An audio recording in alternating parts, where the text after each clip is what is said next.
مفتی صاحب کے official channel مفتی طارق مسعود speeches کو سبسکرائب کریں۔ نحمده ونصلي على رسوله الكريم اما بعد فاعوذ بالله من الشيطان الرجيم بسم الله الرحمن الرحيم وما خلقت الجن والانس الا ليعبدون تبارك الذي بيده الملك وهو على كل شيء قدير الذي خلق الموت والحياة ليبلوكم ايكم احسن عملا۔ قرآن مجید کی آیتوں کا کچھ حصہ میں نے آپ کے سامنے پڑھا ہے۔ اللہ تعالیٰ سے دعا ہے اللہ تعالیٰ صحیح طرح سے بات کہنے کی، سننے کی، سمجھنے کی اور پھر عمل کی توفیق عطا فرمائے۔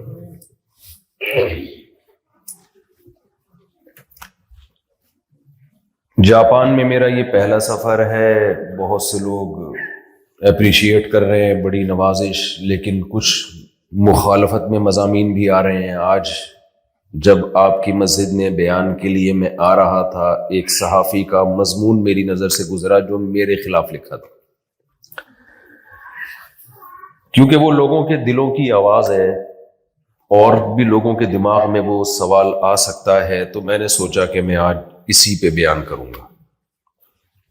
سوال یہ تھا، ان کا اعتراض یہ تھا کہ مجھ سے پہلے یہاں ایک کے پی کے بڑے عالم ہیں شیخ ادریس صاحب دامت برکاتہم، وہ آئے تھے۔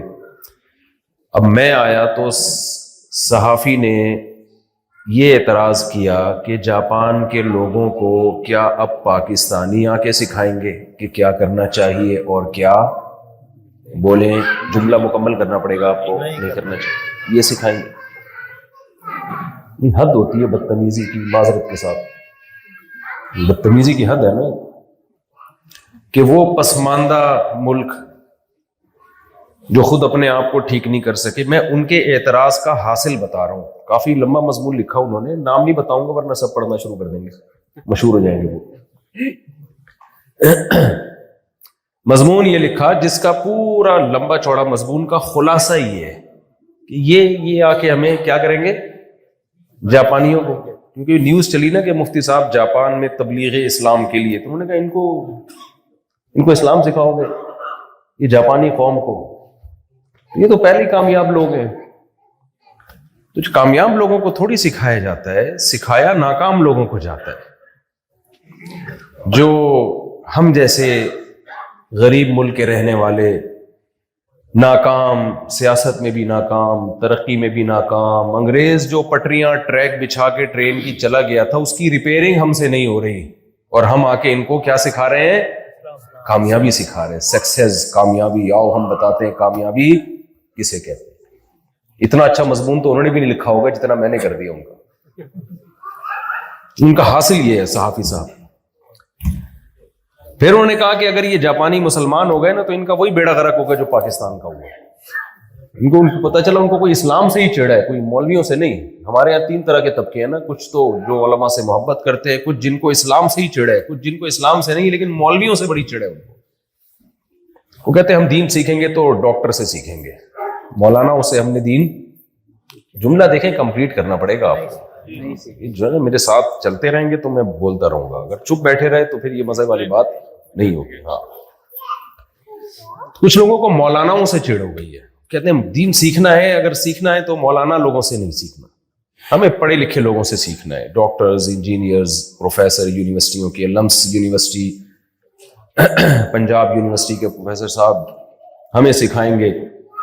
یہ جو مولانا ٹائپ کے لوگ ہیں جن کی شلواریں ٹخنوں سے اوپر ہوتی ہیں، پگڑیاں، 4 شادیاں، 16 بچے، پرانے زمانے کے دقیانوس قسم کی سوچ ان کی، ان لوگوں سے ہم نے دین اور مذہب نہیں سیکھا۔ ہاں، بعض لوگوں کی سوچ ہے یہ، اب تو بہت سے لوگوں کی ہوگی۔ اچھا، اس ٹاپک کو تو میں آج لے کے زیادہ نہیں چلوں گا کہ کس سے سیکھنا ہے کس سے نہیں سیکھنا، وہ لمبا خود ایک ٹاپک ہے، لیکن اتنی بات بتا دوں۔ پھر ان کے پاس رپورٹیں بھی ہوتی ہیں، فلاں مولوی ایسا، فلاں مولوی ایسا، تو وہ بار بار ایک چھوٹی سی بات میں کرتا ہوں۔ دیکھو، ہر چیز اس کے اہل سے سیکھی جاتی ہے، علاج ڈاکٹروں سے ہی کرایا جائے گا. اگر ڈاکٹر 2 نمبر بھی ہو نا تو 1 نمبر ڈاکٹر تلاش کیے جاتے ہیں. ایسا نہیں ہوتا کہ ڈاکٹر 2 نمبر ہو گئے ہیں تو اب قصائیوں سے آپ آپریشن کروانا شروع کر دو. ایسا ہوتا ہے کبھی کہ ڈاکٹر چونکہ 2 نمبر ہیں لہذا قصائی جو ہے اس نے کلینک کھول کے تجربہ حاصل کر لیا تو اب ہم علاج آپریشن کس سے کروائیں گے؟ قصائی سے. یہ نہیں ہوتا. تو دین علماء ہی سے سیکھا جاتا ہے. ہاں عوام بھی دین کا کام کر سکتی ہے علماء سے سیکھ کے. اور دنیا میں کوئی طبقہ 100% 1 نمبر ہوتا نہیں ہے سوائے پیغمبروں کے اور صحابہ کے جو نبی پر ایمان لے کر آئے. باقی 100% کوئی 1 نمبر ہو نہیں سکتا ہے. تو مولانا کہاں سے 100% 1 نمبر ہو سکتے ہیں؟ سارے مولانا یعنی آپ لوگ کہتے ہیں نا جاپانی 1 نمبر ہوتے ہیں, تو آپ کا کیا خیال ہے 100% جاپانی 1 نمبر ہیں؟ یہاں میں تو لوگوں سے ملا ہوں انہوں نے اتنی بڑی بڑی باز جاپانیوں نے ٹوپیاں کرائی ہیں کہ پاکستانی تو اس کا تصور نہیں کر سکتا. کیونکہ جب جاپانی 1 نمبر ہوتا ہے تو ٹوپی کرانے میں بھی وہ کیا ہوگا؟ 1 نمبر ہوگا. وہ بڑی تمیز سے ٹوپی, وہ ہماری طرح چپل تھوڑی چوری کرے گا مسجد سے. وہ ہماری طرح مسجد سے چپل نہیں چوری کرے گا. اس سے جاپان کا نام بدنام ہوتا ہے, سمجھ رہے ہیں؟ وہ کرے گا تو پھر خاندانی ٹوپی کرے گا. امریکہ کو دیکھ لو, بڑی تمیز کے لوگ ہوتے ہیں ماشاءاللہ, اور ہیومن رائٹس کی بڑی باتیں ہوتی ہیں, لیکن جب وہ لوگ 2 نمبری کرتے ہیں تو چھوٹی موٹی 2 نمبریاں نہیں کرتے. وہ عراق پر بم برساتے ہیں. وہ یہ نہیں ہوتا کہ چھوٹا موٹا انہوں نے یہاں سے چوری. ہمارے محلے میں ایک چور تھا, میں نے اس نے مجھ سے 8,000 روپے قرضہ لیا اور واپس کر دیا. میں حیران ہوا کہ اس کے بارے میں تو رپورٹیں مشہور ہیں کہ 2 نمبر آدمی ہے, 8,000 لے کے واپس کیسے کر دیے. میں نے اس سے پوچھا, کہتے ہیں مولوی صاحب ہم یہ چھوٹے موٹے پیسے کسی کے غصب نہیں کرتے, یہ 8,000 یہ دو واپس. تو بھائی جب جاپان میں بھی 2 نمبر لوگ ہو سکتے ہیں تو مولاناؤں میں بھی ہو سکتے ہیں. تو اب یہ کہ وہ فلانا مولوی ایسا تو فلانا ایسا تو فلانا ایسا لہذا سارے مولوی غلط ہو گئے, یہ نہیں ہو سکتا. کیونکہ نبی صلی اللہ علیہ وسلم آخری نبی ہیں. نبی نے فرمایا انا قاسم, میں اللہ کا علم تقسیم کرنے والا ہوں جو اللہ نے مجھے دیا, واللہ هو المعطی, اور اللہ دینے والے. تو نبی نے صحابہ کو علم دیا, صحابہ نے تابعین کو, تابعین نے تبع تابعین کو, سینہ بسینہ یہ علم آج تک چلا آ رہا ہے دینی مدرسوں میں. تو مدرسوں میں 2 نمبر بھی ہوں گے لیکن 1 نمبر بھی ہوں گے. رہا یہ مسئلہ کہ یہ پڑھے لکھے نہیں ہوتے اور ڈاکٹر پڑھے لکھے ہوتے ہیں, لہذا ہم نے دین ان سے سیکھنا ہے. یا انجینئر یا پروفیسر جو یونیورسٹیوں میں جن کا یہ ٹاپک نہیں ہے مذہب, وہ پڑھے لکھے ہوتے ہیں, اور مولانا لوگ چونکہ پڑھے لکھے نہیں ہوتے اس لیے ہم نے ان سے دین نہیں سیکھنا. تو یہ بات خوب اچھی طرح سمجھ لیں کہ پڑھا لکھا کی ڈیفینیشن کیا ہے. جو جس فیلڈ کا ماہر ہوتا ہے نا اس میں اگر وہ پڑھا لکھا ہے تو وہ اس فیلڈ میں پڑھا لکھا کہلاتا ہے. دیکھو ایک ڈاکٹر ہے, اگر اس کو انگلش بولنا نہیں آتی ہے لیکن پڑھا لکھا ہے, وہ ترکی میں تو ڈاکٹر میں سے کسی کو بھی انگلش نہیں آتی. ہمارے ریلیٹو ہیں, رشتہ دار ہیں ترکی میں, ڈاکٹر ہیں, بڑے بڑے ڈاکٹر ہیں, انگلش کا ایک لفظ نہیں آتا. کیا آپ ان کو جاہل کہو گے؟ آپ یہ سوچ کے ان سے علاج نہیں کراؤ گے کہ یہ پڑھے لکھے نہیں ہے. او بھائی وہ اپنی فیلڈ کے ماہر ہیں.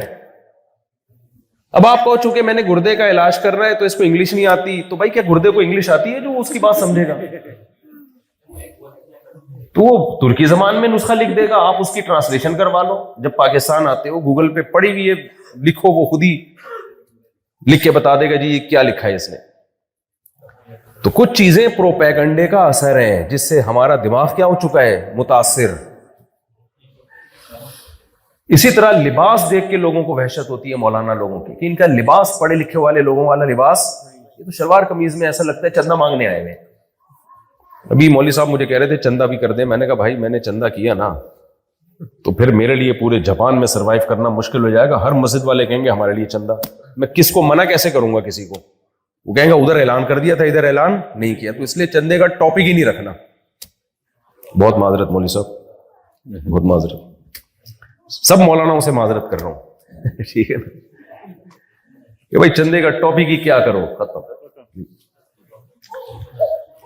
اچھا میرے بھی کوئی ریٹ نہیں ہے یہاں آنے کی, یہ بھی ذہن میں رکھیں. میرا بھی کوئی ایسا نہیں ہے کہ میں آ رہا ہوں تو اتنے پیسوں فی بیار میں اتنا فری پھوکٹ کا ہے سب کچھ. تو کسی نے مجھے کہا کہ مولوی صاحب ایک بیان کے پیسے رکھا کریں، ابھی آتے ہوئے کوئی ترغیب دے رہے تھے، میں نے کہا بھائی کیوں رکھیں، یہ تو غلط ہے. ایک طرف ہم کہیں کہ یار یہ جو اس پہ اجر ملے گا آخرت کے لیے، تو میں اگر اس پہ پیسے رکھنا، مجھے تو مل جائیں گے پیسے، یہ بتا دوں میں، ابھی مجھے تو لوگ بلا رہے ہیں، ابھی تو میں 1 لاکھ روپے 2 لاکھ روپے بھی ایک بیان کے رکھوں نہ، دے دیں گے لوگ، لیکن پیسے ملیں گے پھر ثواب نہیں ملے گا.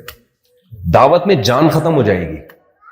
ارشاد بھائی نے جب مجھے انویٹیشن بھیجی نا کہ میں آنے جانے کا ٹکٹ دے دوں گا، میں نے کہا آپ نہیں دیں، ویزا لگوا دیں، میں اپنے خرچے پہ آؤں گا انشاءاللہ. وہ تو انہوں نے کرنے نہیں دیا، لیکن میری نیت یہ تھی. میں کوئی بہت نیک آدمی نہیں ہوں، لیکن بتانے کا مقصد یہ ہے کہ ہم جو پھر رہے ہیں، گھوم رہے ہیں، تو بھائی اس میں ہمارا دنیا کا ذاتی کوئی فائدہ نہیں ہے. لباس ہر قوم کا اپنا ہوتا ہے، لباس کی بات کر رہا تھا نا، ہر قوم کا اپنا کلچر ہوتا ہے. تو مولاناؤں کا بھی یہ کلچر ہے، چلنے دو بیچارے پگڑی باندھتے ہیں، شلوار قمیض پہنتے ہیں، ان کو یہ اچھا لگتا ہے. آپ پینٹ شرٹ پہنو، کبھی مولانا نے کہا کہ یہ پتلون اتار کے تم بھی پاجامہ پہنو، کبھی کہا آپ کو کسی بیان میں؟ تو آپ کو ایک کلچر پسند ہے، اس کو فالو کرو، ہمیں ایک کلچر پسند ہے، اس کو فالو کریں، اس سے کیا فرق پڑتا ہے؟ تو ان چیزوں سے کبھی بھی کسی سے دور نہیں بھاگا جاتا. بات سنو کہ مولانا بیچارہ بات کیا کہہ رہا ہے، بات صحیح کر رہا ہے تو اس کو فالو کرنا پڑے گا. بات غلط کر رہا ہے تو بھائی کوئی کتنا پڑھا لکھا بھی بات غلط کر رہا ہے تو اس کو فالو نہیں کرنا. تو خیر یہ تو وہ بات تھی. اب میں اپن اصل بات کی طرف آتا ہوں کہ کچھ لوگوں کو تو مولاناؤں سے ہی چھڑ ہے نا، وہ تو اب قصہ ختم. اب ہم اگلے اس کی طرف آتے ہیں. کچھ لوگوں کو اسلام سے چھڑ ہے. تو جن صحافی نے میرے خلاف یا یہاں کوئی بھی اسکالرز آتے ہیں ان کے خلاف مضمون لکھا، بھی تو لیٹسٹ میں آیا ہوا ہوں تو پورا میرے اوپر ہی میرا خیال ہے چسپاں کیا انہوں نے. ان کا کہنا یہ تھا کہ جب یہ جاپانی لوگ اتنے کامیاب لوگ ہیں، اتنے پڑھے لکھے، ایجوکیٹڈ، اتنی تمیز والی زندگی ان کو گزر رہی ہے، تو کیا ضرورت ہے ایک پسماندہ ملکوں سے غربت مہنگائی کے ڈسے ہوئے لوگ آ کے ان کو تبلیغ کر رہے ہیں کس کی؟ اسلام کی. اور بزبان حال کہہ رہے ہیں خود تو ڈوبے ہیں صنم تم کو بھی لے ڈوبیں گے. خود بھی مرے ہوئے، ان کو بھی آگے مروائیں گے، برباد کر دیں گے ان کو جینے دو بھائی، خدا کے لیے ان کو لائف کو انجوائے کرنے دو. یہ بڑا ترقی یافتہ ملک ہے، ان کو ان دقیانوسی باتوں کی ضرورت نہیں ہے. اس سلسلے میں حاضر ہوا ہوں آپ کے پاس. سمجھ میں آ رہی ہے بات؟ وہ ایک آدمی کی شادی ہوئی نا، بیوی کے پاس گیا، دلہن سے بات سمجھ میں نہیں آ رہی. یہ لطیفہ بہت پرانا ہو چکا ہے، لوگ سن کے بیزار ہو گئے، لیکن مجھے مزہ بہت آتا ہے اس لطیفے کو بہت پرانا ہو گیا، لوگ سن کے بیزار ہو گئے. دلہن سے بات شروع کیسے کروں سمجھ میں نہیں آ رہا تھا. بعض لوگ بڑے تہذیب یافتہ ہوتے ہیں. انہوں نے کہا دلہن سے بات چیت کا آغاز کیسے کروں نا، تو دلہن سے کہا کہ میری کل آپ سے شادی ہوئی تھی، اس سلسلے میں حاضر ہوا ہوں.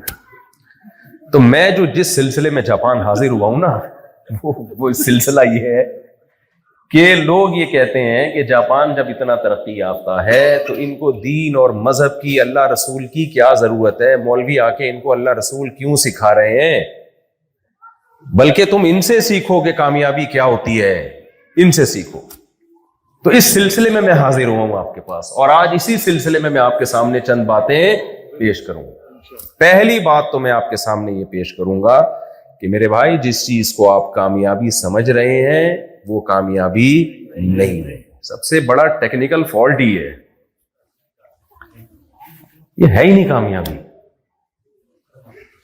یہ سفر کو تھوڑا سا یوں سمجھیں کہ اچھا بنا دیا، خوشگوار سفر ہے. جاپان کا سفر خوشگوار ہے. پاکستان میں جو ہم زندگی ایک مسافر خانہ ہے، ایک سفر ہے، وہ ذرا ٹینشن میں ہم سفر کرتے ہیں. ہر وقت منزل پہ پہنچنے کا خطرہ ہوتا ہے کہ جلدی پہنچ جائیں گے ہم، ٹھیک ہے، یہ خطرہ ہمیں ہر وقت وہاں ہوتا ہے. یہاں تھوڑا 80-85 سال لگ جاتے ہیں منزل تک پہنچنے میں، وہاں جلدی ہو جاتا ہے منزل.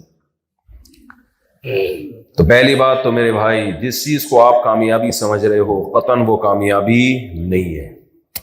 یہ بات اللہ نے آدم علیہ السلام سے لے کے محمد صلی اللہ علیہ وسلم تک پیغمبروں کو، اور پیغمبروں کے بعد قرآن اور سنت کے ذریعے علماء، قیامت تک آنے والے انسانوں کو اور نیک لوگ یہ بات بتاتے رہیں گے. دیکھو کامیابی کی ڈیفینیشن کیا ہے؟ کامیاب اسے کہتے ہیں جو منزل تک پہنچ جائے، جو منزل تک نہ پہنچ سکے وہ کامیاب نہیں. آپ کو جاپان بھیجا گیا پیسہ کمانے کے لیے، یہاں آپ کی منزل ہے پیسہ کمانا. آپ اگر پیسہ نہیں کمایا تو آپ کامیاب کہلاؤ گے کہ ناکام کہلاؤ گے؟ ناکام کہلاؤ گے. لیکن آپ اپنی ویڈیو بنا بنا کے بھیج رہے ہو کہ میں چپلی کباب کھا رہا ہوں جاپان میں کامیاب ہوں, میں یہاں گرل فرینڈ کو لے کے گھوم رہا ہوں, میں کامیاب ہوں, میں یہاں پی رہا ہوں, میں کیا ہوں؟ کامیاب. میں لائف کو انجوائے کر رہا ہوں, میں کیا ہوں؟ کامیاب.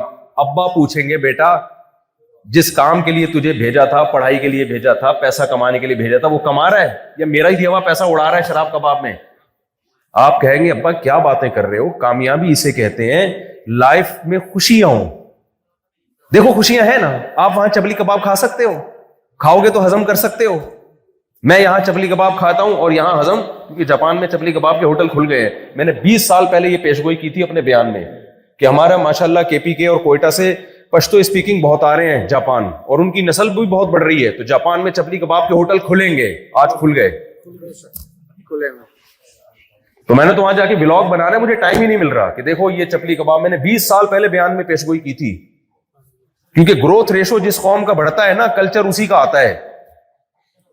تو نسوار کی بھی پیشگوئی کی تھی اور چپلی کباب کی, دونوں چیزیں ہو گئی الحمدللہ. خیر, تو اب آپ کیا کر رہے ہو یہاں جو ہے نا, آپ دکھا رہے ہو چپلی کباب کھا رہا ہوں, لائف کو انجوائے کر رہا ہوں.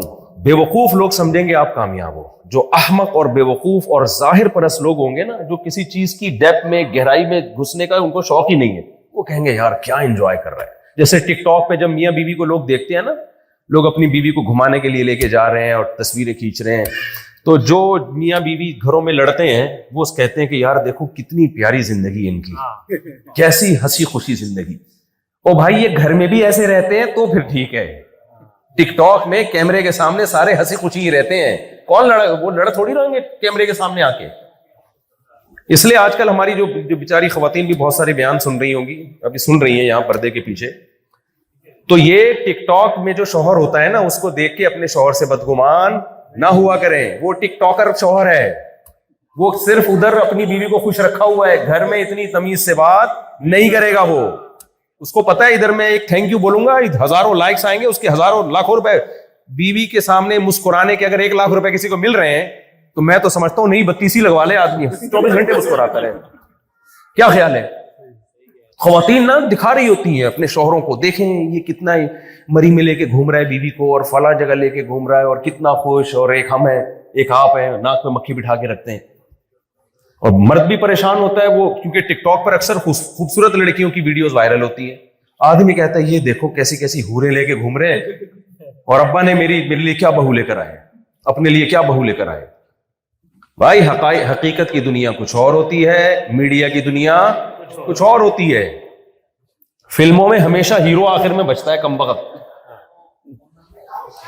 ادھر آپ اگر ہیرو کی طرح زندگی گزارنے کی کوشش کرو نا, ایک ڈاکو سے پنگا لوگ ہیں نا, آپ مر جاؤ گے.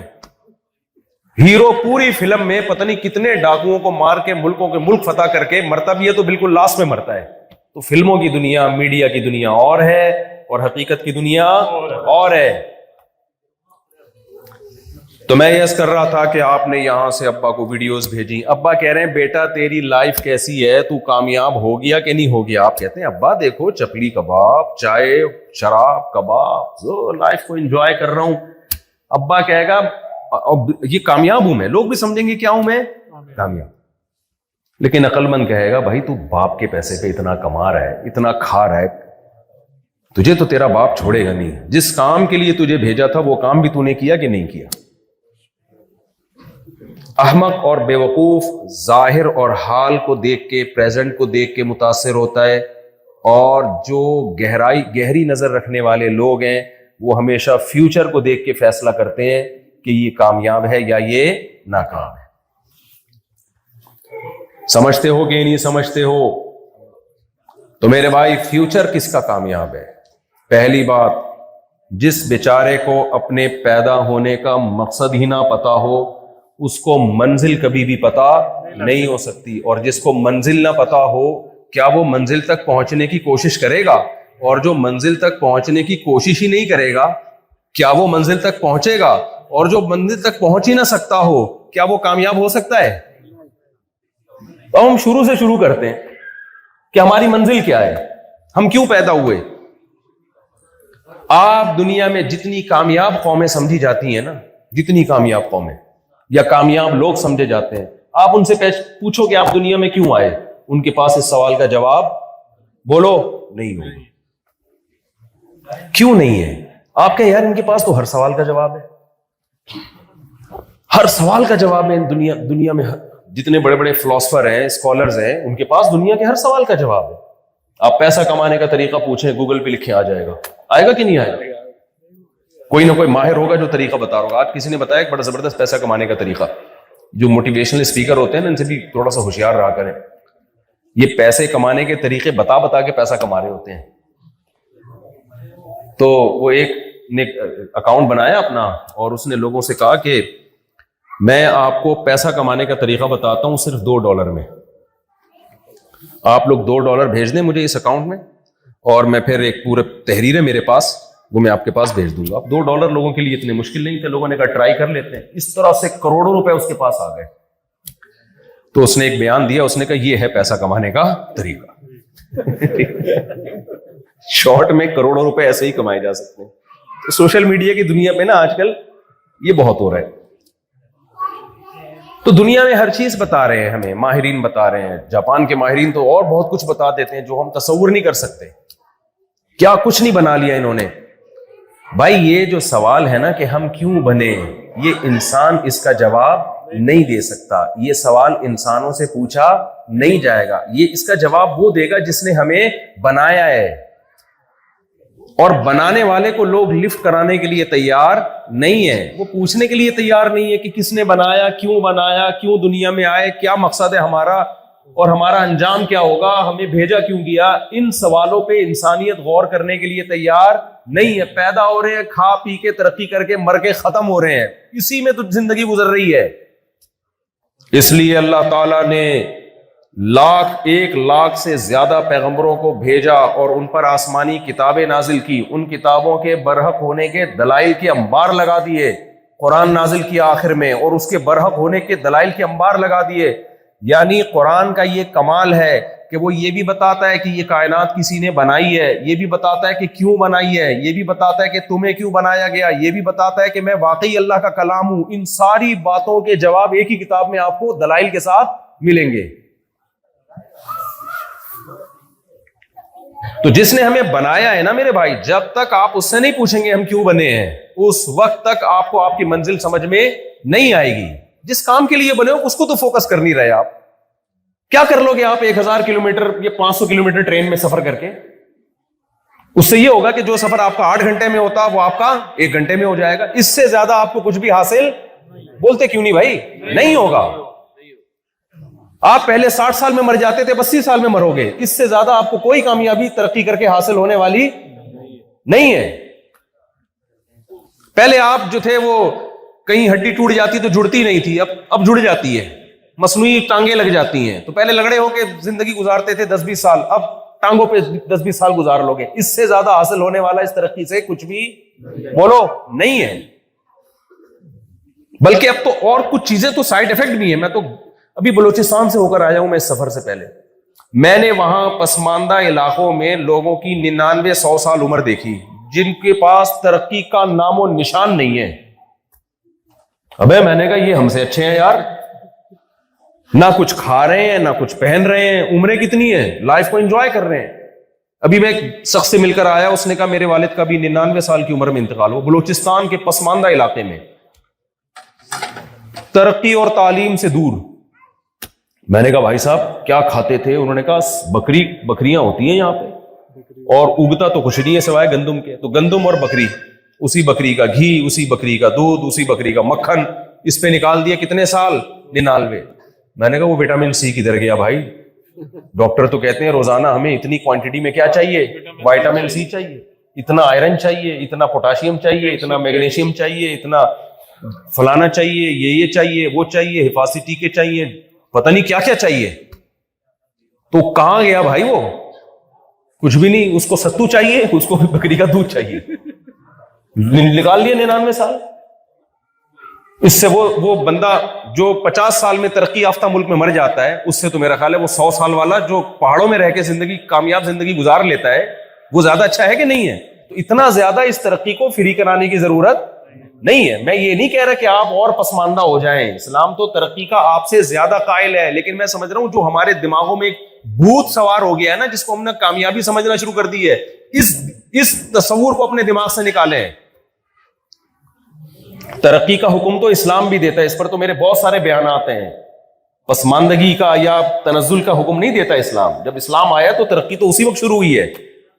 لیکن یہ جو ترقی کو آپ نے ہدف بنا لیا ہے, مقصود بنا لیا ہے, کامیابی سمجھ بیٹھے ہو, یہ بہت بڑا ٹیکنیکل فالٹ ہے. یہ جاپان کے سائنسدان دور نہیں کریں گے, کیونکہ یہ فالٹ تو خود ان کے اپنے اندر موجود ہے. یہ ٹیکنیکل فالٹ اللہ اور قرآن دور کرے گا, پیغمبر دور کرتے ہیں, اور پیغمبر اسی ٹیکنیکل فالٹ کو دور کرنے کے لیے بھیجے جاتے ہیں. اور آج ہم بھی یہی ٹیکنیکل فالٹ نکالنے کے لیے جاپان میں آپ کے پاس آئے ہیں. سمجھ میں آ رہی ہے کہ نہیں آ رہی ہے؟ تو کوئی اتنا بڑا مسئلہ نہیں ہے. یہ مریں گے پھر بھی 100 سال بھی عمریں ہو جائیں نا, تو اس کے بعد کیا ہے؟ موت ہے آگے. نوح علیہ السلام 950 سال تبلیغ کر کے بالآخر کہاں چلے گئے؟ قبر میں. تو آپ نے کیا کیا ترقی سے؟ یہ کیا کہ آپ کراچی سے پشاور پہلے پہنچتے تھے 24 گھنٹے میں, اب پہنچ رہے ہو 12 گھنٹے میں. تو جب سب سے پہلا جو میرے اور آپ کے لیے ضروری سوال ہے نا, وہ سوال یہ کہ ہم کیوں بنے ہیں. جب تک اس سوال کا جواب ہم تلاش نہیں کریں گے اور اس کے مطابق اپنی لائف کو نہیں گزاریں گے, اس وقت تک کامیابی کا تصور آپ دماغ سے نکال دیں. وہ سوال یہ ہے. تو میں عرض کر رہا تھا کہ قرآن نے یہ بھی بتایا کہ تم خود نہیں بنے ہو, تمہیں کسی نے بنایا ہے. ہم ڈاروین سے پوچھ رہے ہیں کہ ہم کیسے بنے. ڈاروین تھوڑی بتائے گا بھائی, یہ وہ بتائے گا جس نے ہمیں بنایا ہے. ڈاروین تو پھینکے گا, پھینک رہا ہے وہ. اس نے تھیوری پیش کر دی, یہ آٹومیٹیکلی ایسے ہوا, پھر یوں ہوا, پھر یوں ہوا, پھر بندر بنا, پھر وسیم بھائی بن گئے, غفار بھائی بن گئے. اور اس کو بھی اپنی اس تھیوری پر یقین نہیں ہے. اس نے کبھی نہیں کہا کہ 100% ایسا ہو گیا, مے بی پاسبل ہے, ممکن ہے ایسا ہوا ہو. اس کو پکڑ کے بیٹھ گئے, جو بالکل ان لاجیکل بات ہے, جس کا نہ سر نہ اس کا پیر. کبھی دنیا میں ایسا اتفاق نہیں ہوا کہ ایوالو ہو کے چیزیں آٹومیٹیکلی اتنی عجیب بن جائیں. میں تو کل نماز پڑھتے ہوئے نا بار بار میرے دماغ میں خیال آ رہا تھا, ایک آنکھ کیسے بن گئی بھائی ہماری. پھر جب مجھے خیال آتا ہے تو مجھے لگتا ہے کہ میں بے وقوف ہوں یا دنیا بے وقوف ہو گئی ہے, یہ پڑھے لکھے لوگ بے وقوف ہو. اتنی عجیب آنکھ ہے ہماری. یہ ڈیجیٹل کیمرہ جو ہماری ویڈیو بنا رہا ہے, یہ انسانی آنکھ کی کاپی ہے. کاپی خود بخود بن سکتی ہے؟ کوئی سائنسدان آ کے کہے کہ خربوں سال میں یہ ڈیجیٹل کیمرہ وجود میں آیا ہے, تو آپ کیا کہو گے؟ بھائی جھوٹ بول رہا ہے. جو ڈیجیٹل کیمرہ انسان نے بنایا وہ آٹومیٹیکلی نہیں بن سکتا. اس کا ایک اسکرو بھی خود بخود ٹائٹ نہیں ہو سکتا. اور بغیر نٹ بولٹ کے پوری آنکھ جس کو دیکھ کے کیمرہ بنایا گیا ہے, جو اوریجنل ہے, وہ آٹومیٹیکلی خود بخود کیسے وجود؟ خربوں سال میں بھی خدا کی قسم وجود میں نہیں آ سکتی وہ. اس لیے قرآن کہتا ہے ہم خلقوا من غیر شیء ام هم الخالقون. کیا خود سے بنے ہو یا تم نے خود آٹومیٹیکلی بن گئے یا خود اپنے آپ کو بنایا ہے؟ ظاہر ہے نہ آٹومیٹیکلی. روبوٹ جو بے جان ہوتا ہے وہ خود بخود خربوں سال میں نہیں بن سکتا. جاندار چلتا پھرتا دیکھتا انسان خود بخود نہیں بن سکتا. اس کو کسی ایسی ذات نے بنایا ہے. ایسے سافٹ ویئر پانی میں انسٹال کیے جو ماں کے پیٹ میں جاتے ہیں اور اس میں کان, آنکھ, ناک, دل, دماغ, جگر, گردے بننا شروع ہو جاتے ہیں, اور پھر ماں کے پیٹ سے 9 مہینے میں باہر آتا ہے. باہر آتے ہی ماں جو روٹی کھاتی تھی اس سے بچے کے آنکھ ناک بنتے تھے, اب اسی روٹی سے ماں کا دودھ بننا شروع ہو جاتا ہے. یار مادے میں ایسی مینجمنٹ خدا کی قسم خربوں سال میں بھی خود بخود نہیں ہو سکتی, ناممکن نہیں ہے. کیا عجیب چیز ہے نا, روٹی سے آنکھ بن رہی ہے, ناک بن رہی ہے, اسی روٹی سے اب کیا بن رہا ہے؟ دودھ بن رہا ہے, اور ایگزیکٹ صحیح ٹائم پہ بن رہا ہے جب بچے کو ضرورت ہے, اور ایسا دودھ بن رہا ہے اس سے بہتر خوراک اس بچے کے لیے کوئی ہو نہیں سکتی. سائنسدان تو بڑے راز سے کہیں گے نیچرل ہے, نیچر کا حسن ہے. او بھائی نیچر میں کیسے اتنا حسن پیدا ہو گیا؟ نیچر کی کیا آنکھ ہے جس سے وہ دیکھتی ہے؟ نیچر کی کیا دماغ ہے جس سے وہ سوچتی ہے؟ نیچر کی کیا کان ہے جس سے وہ سنتی ہے؟ نیچر کی کیا زبان ہے جس سے وہ بولتی ہے؟ نیچر تو خود کوئی چیز ہی نہیں ہے. تو قرآن سب سے پہلے آپ کو تنبیہ کرتا ہے تم بنے نہیں ہو, تمہیں کسی نے بولو بنایا ہے. تو مخلوق سے مت پوچھنا کہ کیسے بنے ہو, جو بنانے والا ہے وہ بتاتا ہے. مشین سے نہیں پوچھا جاتا کہ آپ کیسے جڑی ہو, جو جس نے مشین کو بنایا نا وہ بتائے گی کیسے میں نے بنایا ہے اور کیوں بنایا ہے. آپ گھر میں بائک لے کر آ گئے, بائک سے پوچھ رہے تم کیوں بنی ہو, بائک جواب دے گی؟ آپ بائک جس نے بنائی ہے نا اس کمپنی سے پوچھو گے بھائی اس کا مقصد کیا ہے. ہم لوگ چونکہ وہ کتاب نہیں پڑھتے اس لیے بائک رکشے میں لگا کے چلا رہے ہوتے ہیں. پاکستان میں بائک کے پیچھے کیا ہوتا ہے, اس کا پچھلا پہیہ نکالتے ہیں, پوری چنچی لگا دیتے ہیں, کیونکہ وہ کتاب ہم نے پڑھی, بائک میں لکھا ہوتا ہے کہ یہ 2 بندوں کو بٹھانے کے لیے ہے, اور ہمارے یہاں پورا سسرال بائک پہ عید پہ بیٹھ کے جا رہا ہوتا ہے, کیونکہ ہم نے وہ کتاب پڑھی نہیں ہوتی کہ اس کو بنایا کیوں گیا. ایمبولینس میں لوگ براتیں جا رہی ہوتی ہیں اور بائکوں پہ پورے چنچی لگی ہوئی, 100 20 آدمی بٹھائے ہوئے ہوتے ہیں اس میں, اور عید والے دن, بقرعید والے دن ایک میاں بیٹھا ہوا ہے, بیگم بیٹھی ہوئی ہے, 4-6 بچے, جہاں جہاں ہینڈل پہ بھی جگہ ملتی ہے بٹھا کے کہاں جا رہے ہیں, عید منانے. ان کو یہ خوف نہیں ہوتا, اور فاسٹ ٹریک پہ چل رہے ہوتے ہیں روڈ پہ, ان کو یہ خوف نہیں ہوتا کہ فاسٹ ٹریک پہ آپ بیوی اور بچوں کو سب بغیر ہیلمٹ کے بٹھا کے چلا رہے ہو تو یہ عید کا پروگرام پورا ہونے کے بجائے بڑھ بھی سکتا ہے. یہ پروگرام کیا ہو سکتا ہے, بڑھ جائے گا. ذرا سا سلپ ہوئے نا تو سارا بڑا غرق ہو جائے گا. تو اس لیے بھائی سب سے پہلی بات اپنے ایمان کو مضبوط کرو. ہم بنے نہیں ہیں, میں بار بار اس ٹاپک کو چھیڑتا ہوں, لوگ تنگ آ گئے ہیں, لیکن بھائی میں کیسے چھوڑ سکتا ہوں یہ ٹاپک. اللہ کو نہیں مانو گے تو آگے, میں اپنی بات تھوڑی کر رہا ہوں, اللہ کی بات کر رہا ہوں. اس کو نہیں مانو گے تو آگے تو کچھ ہو ہی نہیں سکتا. پھر تو اللہ نے بنایا ہے, اور اللہ کہتا ہے یہ کتاب میری کتاب ہے, جس کو ہم کیا کہتے ہیں, قرآن. اس کی بھی دلائل کے انبار لگا دیے تاکہ لوگ اس میں شک نہ کریں. اللہ نے اس کتاب کو نازل کر کے کہا لا ریب فیہ, اس کتاب کے برحق ہونے میں کوئی شک نہیں ہے. اے اللہ تو نے کہہ تو دیا کوئی شک نہیں ہے, لیکن اگر ہم یہ مان لیں کہ یہ تیرا کلام ہے تو پھر اس کے مقابلے میں جتنی کتابیں ہیں ان کی کوئی ویلیو نہیں ہے. یہ سب سے سپیریئر ہے, باقی کتابوں کی ویلیو ہے, اس کے مقابلے میں نہیں ہے, کیونکہ ومن اصدق من اللہ قیلا, اللہ سے زیادہ کوئی سچ بول نہیں سکتا. یہ تو کامن سینس کی بات ہے نا. دیکھو ہم جھوٹ کیوں بولتے ہیں, کوئی مفاد ہوتے ہیں, اللہ کے کسی سے کوئی مفاد نہیں ہے, وہ سب پہ غالب ہے. ظاہر ہے جس نے کلمہ کن کی طاقت سے کائنات کو اور انسان کو بنا دیا, اسے کیا ضرورت ہے جھوٹ بولنے کی, وہ ہر چیز پر قادر ہے. اس لیے بڑا اہم سوال ہے کہ یہ کتاب اللہ کی ہے بھی کہ نہیں ہے. اگر ہے تو بھائی پھر تو فنش, اس کے آگے اب کوئی دوسری بات ہو نہیں سکتی. تو اللہ نے دلائل کے انبار لگائے کہ یہ کتاب کس کی ہے, میری. پہلی بات 1400 سال پہلے یہ نازل ہوئی ہے, اور پوری دنیا میں آپ سرچ کر کے دیکھو آج تک قرآن کے کسی نسخے میں کوئی ایک زبر زیر پیش کا بھی اختلاف بولو نہیں. یہ ہو نہیں سکتا کسی انسان کی کتاب کے ساتھ, یہ ہو نہیں سکتا, کیونکہ 1400 سال پہلے دعویٰ کیا انا نحن نزلنا الذکر وانا له لحافظون. اے نبی آپ غم نہ کریں. قرآن میں نا ایک عجیب بات ہے, نبی صلی اللہ علیہ وسلم جب آپ نے نہ آپ لکھنا جانتے تھے نہ پڑھنا جانتے تھے, ایک کتاب لے کر آئے جس کو قرآن کہا جاتا ہے. جب یہ نازل ہو رہی ہے تو مشرکین مخالفت کر رہے ہیں, تو اللہ نے کیا کہا ورتل القرآن ترتیلا. ابھی چند آیتیں نازل ہوئی ہیں, 1-2 سورتیں نازل ہوئی ہیں, اور اللہ نے اس کا نام رکھ دیا القرآن. قرآن کا مطلب بے تحاشا پڑھی جانے والی. اس وقت جو لوگ ہوں گے وہ حیران ہوں گے, بھائی بے تحاشا کہاں پڑھی جا رہی ہے, اسے تو کوئی سننے کے لیے تیار نہیں ہے. 4 آدمی ہیں جو سنتے ہیں تہجد میں, باقی تو سارے مخالفت کر رہے ہیں, اور اس کا نام کیا رکھا جا رہا ہے, بے تحاشا پڑھی جانے والی.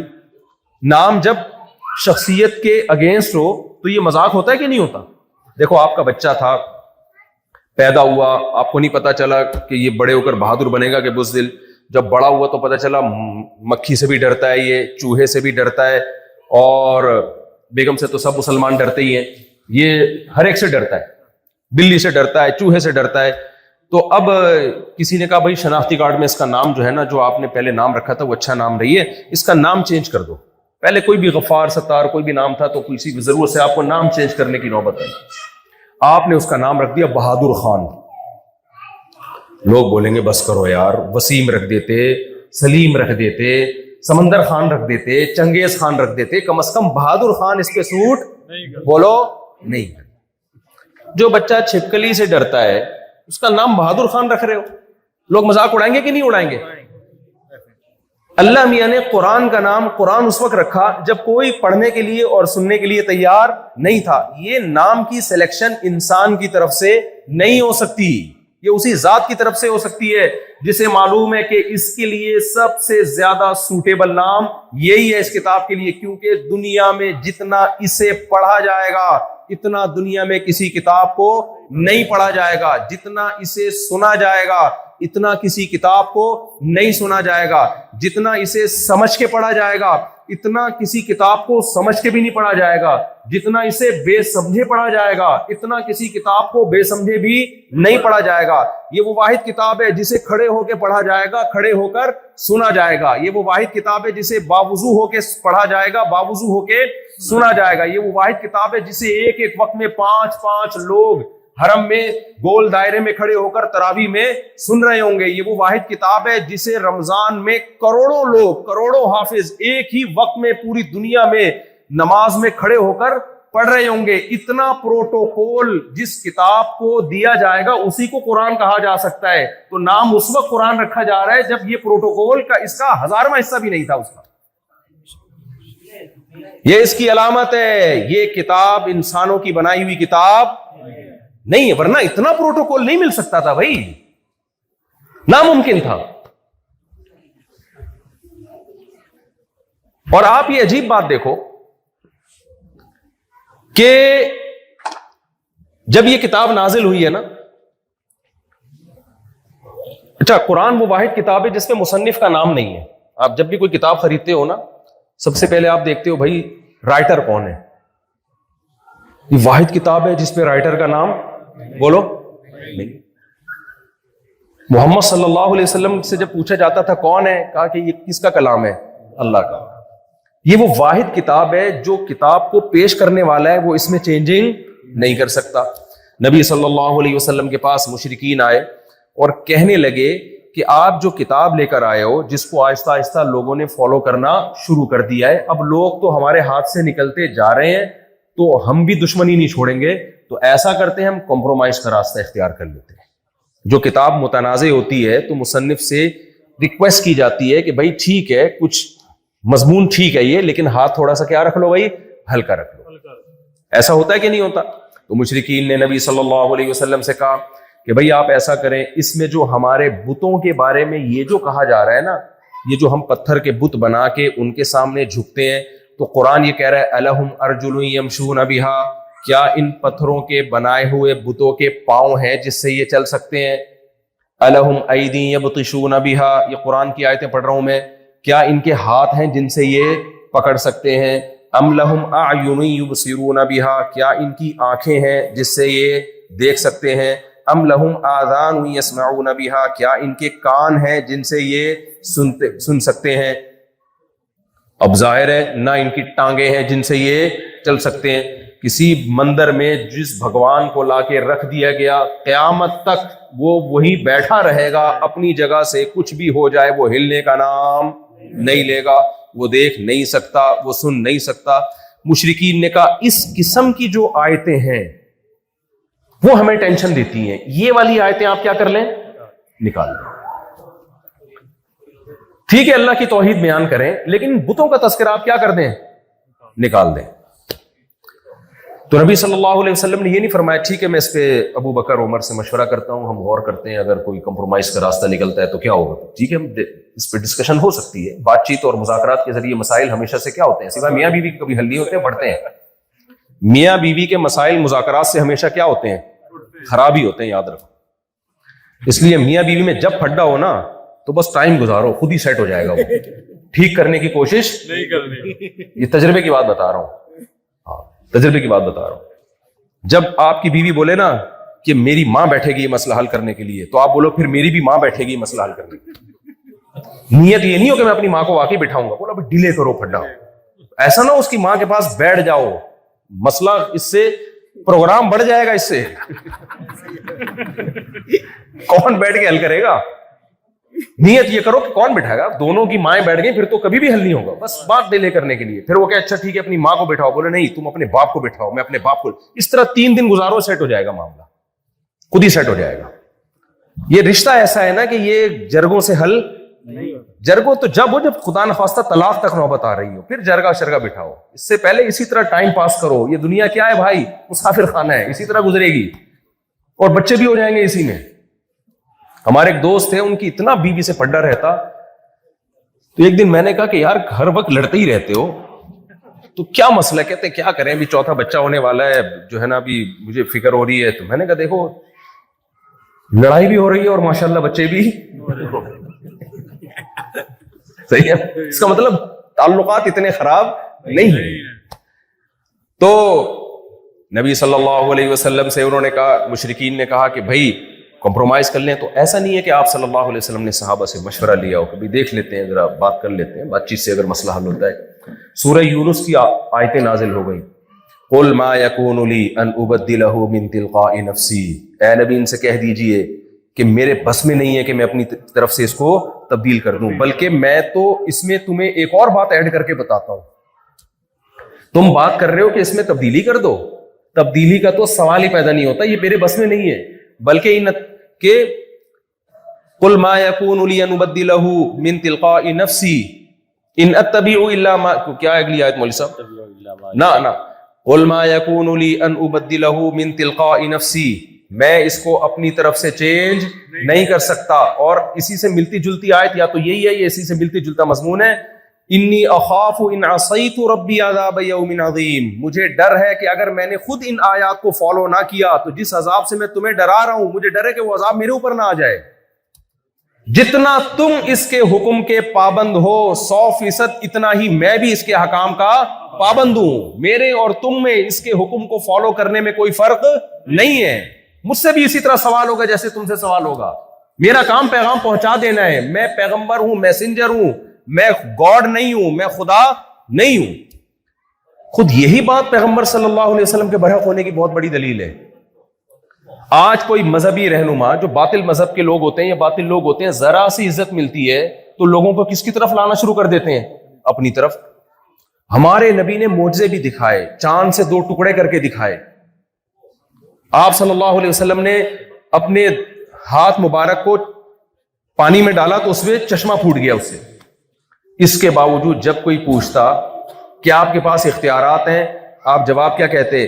قل سبحان ربی هل كنت الا بشرا رسولا، میں تمہاری طرح کا انسان ہوں، یہ سب کچھ میرے اختیار میں نہیں ہے. اللہ جب چاہتا ہے تو کر دیتا ہے، جب نہیں چاہتا تو کچھ بھی نہیں ہوتا. ما کان لبشر، اللہ فرماتے ہیں کسی بشر کی یہ مجال نہیں ہے کہ اللہ تعالیٰ اس کو نبی بنا دے، پیغمبر بنا دے اور وہ لوگوں کو اللہ سے ہٹا کے اپنی طرف لانا شروع کر دے. کسی بشر میں یہ مجال نہیں ہے. حالانکہ پیغمبر صلی اللہ علیہ وسلم چاہتے تو جو آپ کو عزت صحابہ کے ایمان لانے کے بعد ملی تھی، اللہ سے ہٹا کے کس کی طرف لگا سکتے تھے؟ اپنی طرف. صحابی رسول نے دیکھا ایک اونٹ نے آ کے نبی صلی اللہ علیہ وسلم کو سجدہ کیا. صحابہ نے کہا یا رسول اللہ، ہم اس بات کے زیادہ لائق ہیں کہ آپ کو سجدہ کرے، بتاؤ بہترین آپشن تھا نا؟ بہترین آپشن تھا نا؟ نبی نے کیا فرمایا؟ لو كنت آمر احدا ان يسجد لاحد لامرت النساء ان يسجدن لازواجهن. نا اللہ کے سوا کسی کو سجدہ جائز نہیں. اگر ہوتا تو میں عورت کو حکم دیتا اپنے شوہر کو سجدہ کرے. کسی کے لیے جائز نہیں. کبھی نبی نے کسی کو اپنے سامنے جھکنے کی اجازت نہیں دی ہے. جب رسول اللہ صلی اللہ علیہ وسلم کی وفات ہوئی ہے، صحابہ کرام کے بہت زیادہ غمزدہ ہو گئے. نبی نے جو افراد تیار کیے تھے نا، افراد کو دیکھ کے بھی پتہ چلتا ہے شخصیت کا کہ اس نے جو چیز تیار، جو افراد تیار کیے وہ کیا ہے. نبی صلی اللہ علیہ وسلم کا جب وصال ہوا تو حضرت عمر تلوار لے کر کھڑے ہو گئے کہ جو یہ کہے گا کہ محمد صلی اللہ علیہ وسلم پر موت واقع ہوگی میں اس کی گردن اڑا دوں گا. غم تھا، محبت تھی. نبی نے سب سے پہلے جس شخصیت کو تیار کیا ہے نا، جو بالکل نبی کے عین مطابق، وہ ابو بکر تھے رضی اللہ عنہ. حضرت ابو بکر مسجد نبوی کے ممبر پہ کھڑے ہو گئے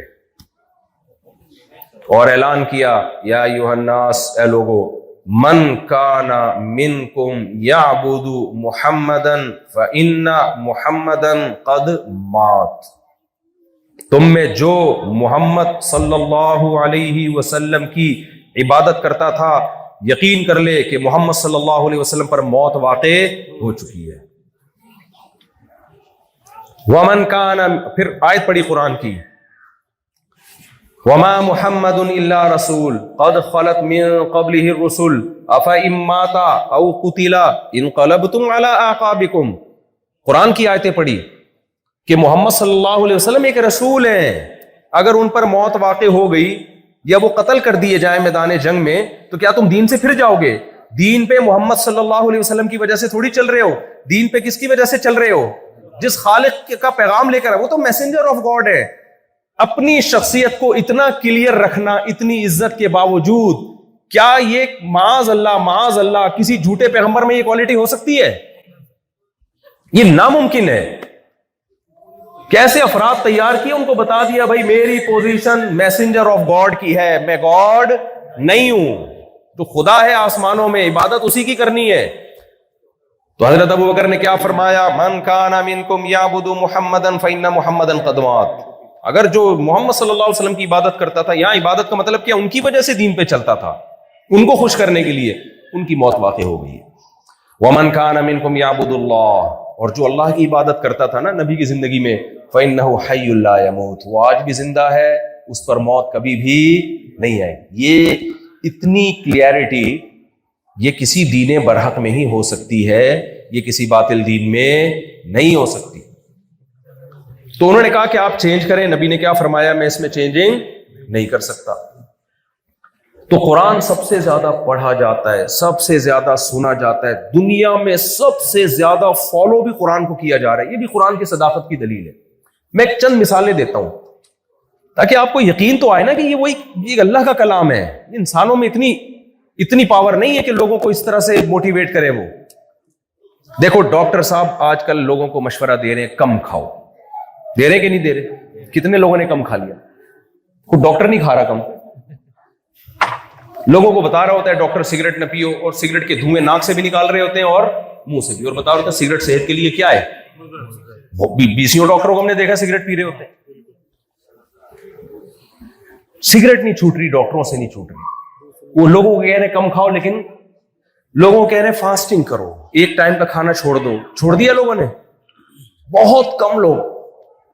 قرآن کی ایک آیت نازل ہوئی ہے، شہر رمضان الذی من شہید منکم الشہر فلیصم. نازل کس پر ہو رہی ہے؟ جو امی ہیں، نہ لکھنا جانتے ہیں اور نہ پڑھنا جانتے ہیں. ان پر ایک آیت نازل ہوئی ہے کہ جو رمضان کا مہینہ پائے اسے چاہیے صبح صادق سے لے کے غروب آفتاب تک کئی گھنٹے بنتے ہیں یہ، اس وقت کیا کرے؟ وہ کھانے پینے کا نہ کرے. آج کروڑوں انسان 1400 سال گزرنے کے باوجود بھی قرآن کے اس حکم کو فالو کر رہے ہیں. اس میں کہاں سے ایسی موٹیویشن آ گئی بھائی؟ ایک آرڈر چلا ہے اور پورا سعودیہ روزے رکھتا ہے، پورا یو اے ای جو مسلمان ہے، پاکستان، انڈیا، بنگلہ دیش، اکثریت روزے رکھ رہی ہے جن کی تعداد کروڑوں میں بنتی ہے، چاہے وہ عربی ہو چاہے وہ اجمی ہو. یہاں بھی رکھتے ہوں گے روزے لوگ. یار ایسا کھانا پینا دنیا کی کوئی فیک کتاب چھڑوا سکتی ہے کسی سے؟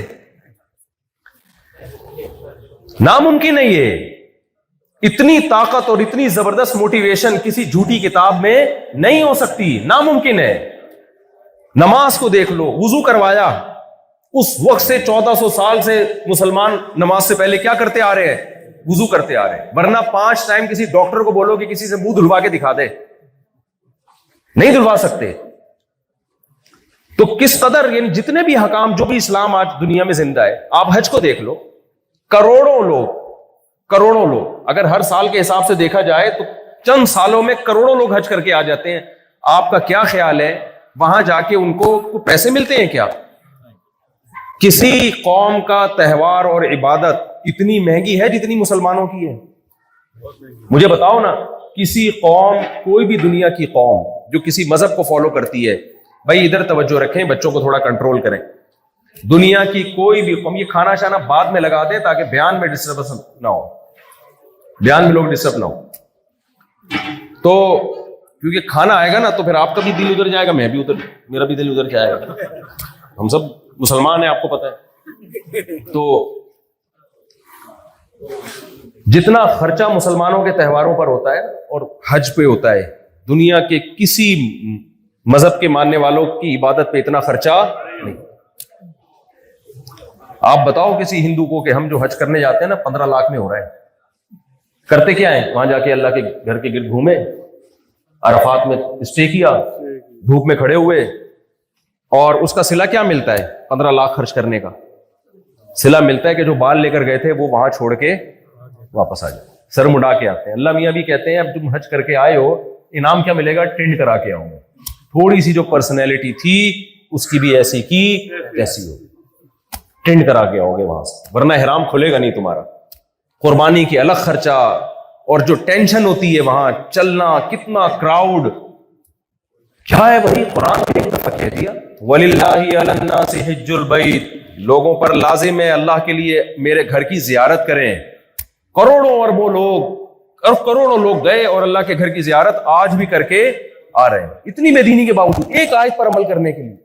اور یہ آیت پیش کرنے والے وہ ہیں جو نہ لکھنا جانتے اور نہ پڑھنا جانتے. ایسی موٹیویشن کہاں سے آ گئی بھائی؟ اتنی ترغیب کیسے مل گئی لوگوں کو؟ کسی جھوٹی کتاب پر ایسا عمل بولو ممکن نہیں ہے. کر لیتے 4 لوگ کر لیں گے, 4 کروڑ نہیں کر سکتے, 4 ارب نہیں کر سکتے. قربانی کو دیکھ لو آپ, قربانی کی فضیلت قرآن نے بیان کی, حدیث نے بیان کی. سب سے مہنگا ترین تہوار, غیر مسلموں کے تہوار ہیں, اتنا خرچہ نہیں ہوتا, اور عیاشی ان کی بہت ہوتی ہے ان تہواروں میں. مسلمانوں کے پاس عید اور عید الاضحیٰ 2 عیدیں ہیں نا, 2 تہوار, اس میں بھی ان کی جیب سے نکلتا ہے, اپنے لیے اتنا نہیں نکلتا جتنا غربا اور مسکینوں کے لیے نکلتا ہے. عید الفطر میں جو فطرانے کی رقم اگر آپ کاؤنٹ کرو نا, اربوں روپے بنتی ہے جو غریبوں کے پیٹ میں جاتا ہے. تہواروں میں خوشی کیا ہے؟ امیر کس کو کھلا رہا ہے؟ غریب کو. اور قربانی مالدار لوگ کرتے ہیں, اتنا کھاتے نہیں ہیں جتنا اس قربانی کے گوشت سے غریب لوگ فائدہ اٹھاتے ہیں. ایسا نظام محمد صلی اللہ علیہ وسلم دے کر گئے ہیں. یہ کسی انسان کا خود ساختہ نظام نہیں ہو سکتا. انسانوں کی بنائی ہوئی کرسمس ہے, ہندوؤں کی ہولی ہے, اس تہواروں کو دیکھو اور مسلمانوں کے تہواروں کو دیکھو.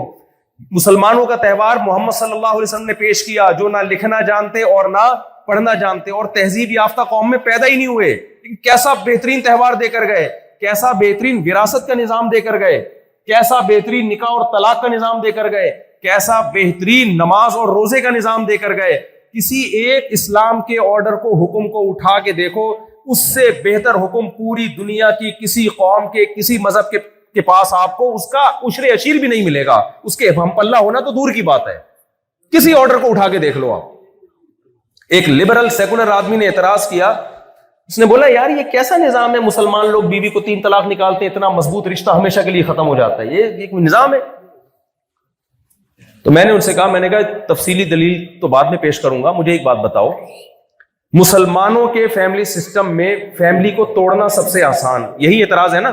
بعض دفعہ اعتراض کرنے والے اتنے خوبصورت انداز سے اعتراض نہیں کرتا, میں اس کو الفاظ کا جامع پہنا کے نا اس کے اشکال کو اور زیادہ مضبوط کر دیتا ہوں. میں نے کہا آپ کا اعتراض ایکچولی یہ ہے, اس میں انگلش کا تڑکا لگا دو تو پھر تو زبردست اعتراض بن جاتا ہے.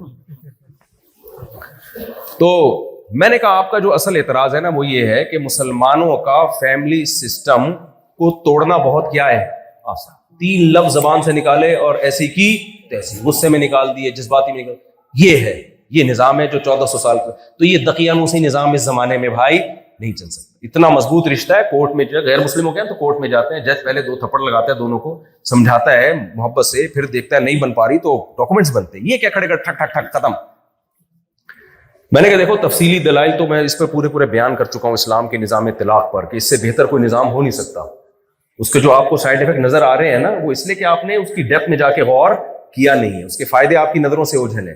میں نے کہا صرف مجھے ایک بات بتاؤ, میں پہلے ایک مثال سے سمجھاتا ہوں. کوئی قبلہ حکیم صاحب تھے, بڑے اچھے حکیم تھے, بیمار آ رہے ہیں خاص بیماری, وہ دوا دے رہے ہیں, وہ سارے بیمار ٹھیک ہو کے جا رہے ہیں. اب کسی نے آ کے کہا کہ حکیم صاحب آپ اس مرض میں یہ جو دوا دے رہے ہو یہ تو بنتی نہیں ہے. کوئی ڈاکٹر آیا, کوئی افلاطون, کوئی سقراط, کوئی بخراط ٹائپ کے لوگ آئے, انہوں نے کہا یہ تو بنتی نہیں ہے, ایکچولی اس میں تو یہ کیمیکل ہے, ایکچولی وہ کیمیکل ہے. حکیم یا ڈاکٹر کوئی جو دوا سے علاج کر رہا ہے وہ بات سمیٹنے کے لیے کیا کہے گا, بھائی رزلٹ دیکھ لو, یہ لیبارٹریاں رکھو اپنی طرف اپنے پاس, یہ سارے ٹیسٹ رکھو اپنے پاس, رزلٹ کیا ہے, فلاں کینسر کا پیشنٹ تھا, یہ دوا دی وہ بھی ٹھیک ہو گیا, اس کا ٹیسٹ کرا لو وہ ٹھیک نکلے گا, ٹھیک ہے نا. اس کو بھی جب رزلٹ صحیح آ رہا ہے اس کا مطلب تمہاری تحقیق میں غلطی ہے, تمہارے اعتراضات میں کیا ہے غلطی ہے. مثال سمجھ میں آئی ہے کہ نہیں آئی ہے؟ اسلام نے فیملی سسٹم کو توڑنا کتنا آسان رکھا. یہ اعتراض ہے لبرل اور سیکولر لوگوں کا، یار 3 طلاق نکالو ختم. میں نے اس سے کہا مجھے یہ بتاؤ اتنا توڑنا آسان، جو جتنا آسان کسی مذہب میں نہیں ہے، کسی قوم میں نہیں ہے. امریکہ میں بیوی کو جب آپ چھوڑتے ہیں نا آدھی جائیداد چھوڑنی پڑتی ہے. دنیا چھوڑ دے آدمی کہتے بیوی نہ چھوڑوں میں. یہ ہوتا ہے. جاپان میں بھی ایسا ہی ہے، رپورٹیں جو ہمیں مل رہی ہیں. دنیا چھوڑنا آسان ہے، بیگم چھوڑنا مشکل. اور اسلام میں بیگم چھوڑنا بہت آسان. یہ لفظ نکالو اور اتنا اللہ نے دوبارہ شادی کو بھی ناممکن کر دیا کہ 3 طلاق میں دوبارہ نکاح بھی نہیں ہو سکتا. میں نے کہا یہ اعتراض سرسری غور سے سمجھ میں آتا ہے، لیکن مجھے بتاؤ پھر بھی طلاق کا ریشو کس قوم میں کم ہے؟ مضبوط فیملی سسٹم دنیا میں سب سے زیادہ کس قوم میں ہے؟ جس میں فیملی توڑنا آسان ہے اس میں ٹوٹ کم رہی ہے، جس میں توڑنا مشکل ہے اس میں ٹوٹ زیادہ رہی ہے. تو کوئی اس قانون میں کوئی خوبی ہے جو دیکھنے میں خامی لگ رہی ہے لیکن اس کے اندر کوئی خوبی بولو چھپی ہوئی ہے. وہ خوبیاں کیا ہے اس پر میرا پورا بیان ہے، میں بھی اس ٹاپک میں نہیں جاؤں گا. میں نے کہا اتنا آسان ہے توڑنا، لیکن میرے ابا نے بھی میری ماں سے وفا کی، نہیں رشتے کو توڑا. میرے دادا دادی نانا نانی چچا چچی پھپھا پھپھی خاندان میں آپ کو طلاق میں 1% نظر آئیں گی. میجورٹی کیا ہے؟ وہ ڈیورس نہیں دیتی. اور اب تو رجحان بڑھ گیا ہے ڈیورس کا، وہ اسلام سے دور ہونے کی وجہ سے بڑھا ہے. اب تو اس لیے رجحان بڑھا. دنیا میں سب سے زیادہ فیملی کو توڑنا مسلمانوں میں آسان، لیکن فیملی ٹوٹنے کا ریشو مسلمانوں میں سب سے کم ہے. کوئی حسن ہے ان احکام میں جو میری اور آپ کو سرسری غور سے سمجھ میں نہیں آ رہا، لیکن 1400 سال پہلے محمد صلی اللہ علیہ وسلم نے بتایا. جو نہ لکھنا جانتے اور نہ پڑھنا جانتے، اٹ مینس کہ یہ محمد صلی اللہ علیہ وسلم کا پیش کردہ نظام نہیں تھا. آپ کو بھی کسی ایسی ذات نے سکھایا جو قیامت تک آنے والے انسانوں کے ہر طرح کے حالات سے پہلے سے واقف تھی. وہ ذات تبھی کوئی غیر مسلم کہا کہ نا تمہارے یہاں بڑے آرام سے فیملی ٹوٹ جاتی ہے، تو اس کو بولو تمہارے یہاں تو بہت مشکل سے ٹوٹتی ہے، لیکن ٹوٹنے کا ریشو تمہارے ہاں زیادہ ہے. ہمارے یہاں بہت آرام سے ٹوٹتی ہے پھر بھی توڑتے نہیں ہیں. کیوں؟ ایک چھوٹی سی حکمت بتا دوں میں. آپ کے پاس ایک گلاس ہے لوہے کا جسے توڑنا بہت مشکل ہے، لیکن اس کو توڑنے پر آپ کو مل رہے ہیں پیسے. آپ لوہار کے پاس جا کے توڑوا دو گے. اور ایک گلاس ہے شیشے کا کانچ کا لیکن بڑا قیمتی ہے، اسے توڑنا بہت آسان ہے لیکن آپ پھر بھی اس کو توڑنے کی کوشش، آسان تو لیکن توڑو گے نہیں. اسلام نے جو نکاح کا سسٹم بنایا ہے نا، خواتین سے پیشگی معذرت، بہت دفعہ معذرت، میں 100 رکعت توبہ کے پڑھ لوں گا، اب یہ بولنا پڑ رہا ہے مجھے. ایسا نظام اللہ نے بنایا ہے نکاح کا کہ جتنی خواتین پیدا ہوتی ہے نا، سپلائی ہوتی ہے، اس کے مقابلے میں ڈیمانڈ ان کی زیادہ رکھی ہے، تاکہ جب کوئی عورت کسی مرد کے نکاح میں آئے تو مشکلات سے آئے، اس کو مارکیٹ میں عورت میسر نہ ہو. یہ تو اب ہول سیل کے حساب سے طلاق یافتہ کنواری اور بیوائیں اتنی زیادہ ہو گئی ہیں کہ مرد کی نظر میں عورت کی ویلیو ختم ہو گئی، ورنہ ایسا ہوتا نہیں تھا. جب 2-3 شادیوں کا رواج ہوتا ہے نا تو پھر عورت ملتی نہیں ہے، تو جس کو ملے گی اس کو پتا ہے توڑنا آسان ہے مگر وہ توڑنے کی غلطی کرے گا نہیں، اس کو پتا ہے بڑی قیمتی چیز ہے. تو جب اس کی ڈیتھ میں جا کے غور کرو گے تو آپ کو پتا چلے گا بھائی نکاح طلاق میں بھی اسلام نے جو سسٹم پیش کیا ہے اس کا بھی کوئی آلٹرنیٹ دنیا میں کسی کے پاس نہیں ہے. تو میں جلدی سے ٹاپک کو بس سمیٹتا ہوں میں. تو بھائی قرآن جو ہے نا، قرآن یہ بھی بتاتا ہے کہ یہ وہ کتاب ہے جو اللہ کی طرف سے نازل کرتا ہے، اور اپنے ہونے کا ثبوت بھی قرآن خود ہی دیتا ہے. اب میں اصل بات کی طرف آتا ہوں تاکہ آپ کے دل میں قرآن کی عظمت تو بیٹھے نا. قرآن جو کہے گا آپ اس کو ویلیو تو دو. اب قرآن بتاتا ہے کہ اللہ بتاتا ہے، قرآن کا مطلب کون بتاتا ہے؟ اللہ. الحم سے لے کے والناس تک ہر بات اس کی درست ہے. تو قرآن کیا کہتا ہے؟ تبارک الذی، جو قاری صاحب نے آج آیت پڑھی ہے، تبارک الذی بیدہ الملک وہو علی کل شیء قدیر الذی خلق الموت والحیات. اللہ وہ ذات ہے جس نے موت اور زندگی کو پیدا کیا. زندگی خود بخود پیدا نہیں ہو سکتی، ہو سکتی ہوتی تو روبوٹ میں جان کیوں نہیں پڑ گئی بھائی؟ ساری دنیا کے سارے انسان بھی روبوٹ کو زندہ نہیں کر پا رہے. اللہ کہتے ہیں میں ہوں جو حیات پیدا کرتا ہوں. آگے اللہ کیا کہتا ہے؟ لیبلوکم ایکم احسن عملا. کیوں بنایا میں نے تمہیں؟ بہت اہم آیت ہے، آپ لوگوں کی توجہ ہے یا تھک گئے ہیں؟ جی 10 پیسے سے زیادہ تو ہمارے جاپانیوں کو بھی تھوڑا سا ڈسٹرب تو باہر بھی آواز جا رہی ہے کہ نہیں؟ جب نکلتے ہیں نا اچھا بھائی ایک ایک کر کے نکلیں، بس میں سمیٹ رہا ہوں، 10 بجے سے زیادہ ابھی 10 بجنے والے تو مجھے پہلے بتا دیتے نا۔ اچھا جی کیا کہہ رہے ہیں؟ Some time okay, some time کبھی کبھی ہوتا ہے، تو جلدی سے سمیٹتا ہوں میں بات کو۔ اصل میری بیان کی تمہید لمبی ہوتی ہے، جو ٹو دا پوائنٹ بات ہوتی ہے وہ اس کے لیے ٹائم پھر کم بچ جاتا ہے، جو لیکن وہ تمہید لمبی نہ ہونا تو آخر کی بات سمجھ میں نہیں آتی، تو اصل تو آخر ہی سے ہوتا ہے نا۔ وہ کسی نے پوچھا نا کہ نیوٹن کا لا بتاؤ، اس نے کہا مس آخر سے یاد ہے، اس نے کہا چلو آخر سے سنا، تو کہتے ہیں اٹس کالڈ نیوٹنز لا، تو آخر سے ہوتا ہے، تو اصل تو آخر ہی ہے۔ تو اللہ تعالیٰ کیا کہتے ہیں؟ لیبلوکم ایکم احسن عملا، میں نے تمہیں پیدا کیا ہے ترقی کرنے کے لیے نہیں، ترقی اس کا ایک حصہ ہے، اس کا ایک حصہ ہے، وہ بھی اس میں شامل ہے، لیکن اصل مقصد وہ نہیں ہے۔ میں نے تمہیں پیدا کیا لیبلوکم ایکم احسن عملا، میں جانوروں میں یہ نہیں دیکھتا کون اچھا ہے کون برا ہے، میں نے ان کو فطرت پہ پیدا کیا اور اسی راستے پہ چلا دیا۔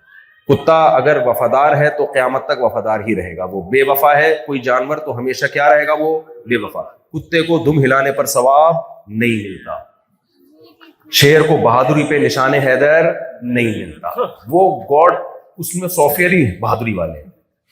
اس کو بلی اپنے بچوں کو شوق سے پالتی ہے، بچے جب بلی کے بڑے ہوتے ہیں تو اپنی ماں کو وہ بھول جاتے ہیں، اس بھولنے پر ان کو گناہ بولو نہیں ملتا۔ اللہ کہتے ہیں انسان کو جو میں نے پیدا کیا اس میں نے یہ صلاحیت رکھی ہے کہ وہ اچھا بھی بن سکتا ہے اور وہ برا بھی بن سکتا ہے، تو میں نے پیدا اس لیے کیا ہے کہ ایسی مخلوق کو میں آزمانا چاہتا تھا کہ ایسی مخلوق پیدا ہو، میں اس کو دیکھوں کہ کون اچھا بنتا ہے اور کون برا بنتا ہے۔ لہذا بلی کے بچے بڑے ہو کر اپنی ماں کو بھول جائیں، ان پہ کوئی ملامت نہیں ہے۔ انسان کا بچہ بڑا ہو کر یا 18 سال کا ہو کر اپنے ماں باپ کو چھوڑ کے چلا جائے، اللہ اسے جہنم کی آگ میں پھینک دے گا۔ سمجھتے ہو کہ نہیں سمجھتے ہو؟ آپ نے اپنے بلی یا مرغی کے بچے اپنی ماں کو بڑے ہو کر بھول جائیں، کوئی گناہ، بھائی بچوں کو کنٹرول کرے نا، کوئی گناہ نہیں ہے۔ لیکن اگر آپ بڑے ہو کر اپنے ماں باپ کو اولڈ ہوم میں جمع کرا دیں گے، آپ کو اللہ بولو نہیں چھوڑے گا۔ وہ بھائی بچوں کو سائڈ پہ لے کے جائیں، سب بچوں کو دیکھ رہے ہیں، میں بھی تو کسی کا بچہ ہوں نا، مجھے بھی تو دیکھ رہے آپ ان کو لے جائیں۔ تو آپ اگر بڑے ہو کر اپنے ابا اما کو اولڈ ہاؤس میں جمع کرا دیتے ہو تو اللہ آپ کو بولو نہیں چھوڑے گا۔ تو قرآن کہہ رہے وَلَا تَقُلْ لَهُمَا اُفٍّ، ماں باپ کے سامنے بڑھاپے میں اف کرنے کی بھی اجازت نہیں ہے۔ اولڈ ہاؤس یا اولڈ ہوم تو بہت ہی دور کی بات ہے، برداشت کرنا ہے۔